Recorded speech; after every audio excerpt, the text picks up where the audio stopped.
Visual Effects Society has released its handbook on virtual production.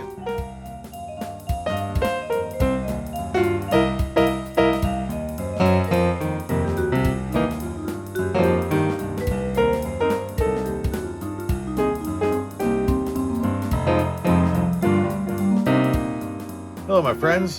This is just a quick video highlighting the fact that the Visual Effects Society has released its handbook on virtual production. This is much like the general Visual Effects Society's handbook on visual effects pipelines. This is very similar, only it's very focused just on virtual production. Now, this book isn't just a single author, but it's a bunch of different sections by a bunch of different authors.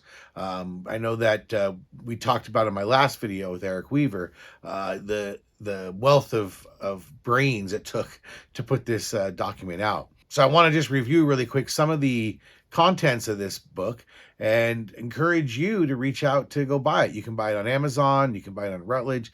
I'll put a couple of links below in the description where you can buy this book.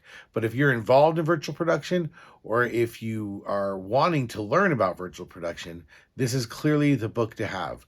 There's also a white paper by the Entertainment Technology Center out of USC, the ETC, which I'll also put a link to below. That white paper is also a great starter kit for if you're just getting into virtual production.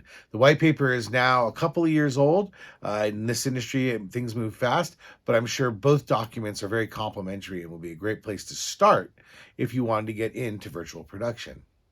So the book starts off with a set of authors, Kim Library, who actually used to work years ago at Digital Domain. He's really behind a lot of the big push for Unreal into visual effects and virtual production. And then you've got Miles Perkins, who I've had the pleasure of knowing my entire professional life, ever since my wife interned with him and some other folks at the public relations department in ILM many years ago. But he writes a great introduction, and being a jazz musician as well, he of course uses a great jazz sort of analogy for how virtual production fits into the overall production workflow. You got the general overview of what is virtual production. Some various folks go through and talk about the advantages and disadvantages of shooting in virtual production. Again, I think the one trend you'll see through everyone's narrative is it isn't the one tool to do everything, but just another tool in the toolbox.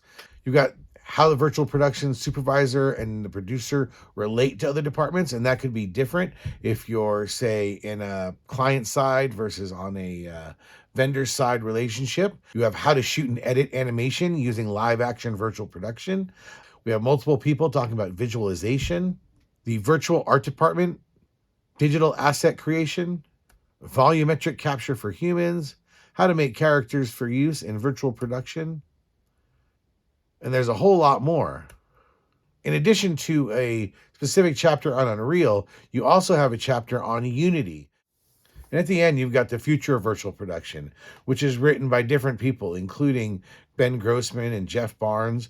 So it's a real wide variety of views that you get reading this book. It's not one person's idea on how to do virtual production.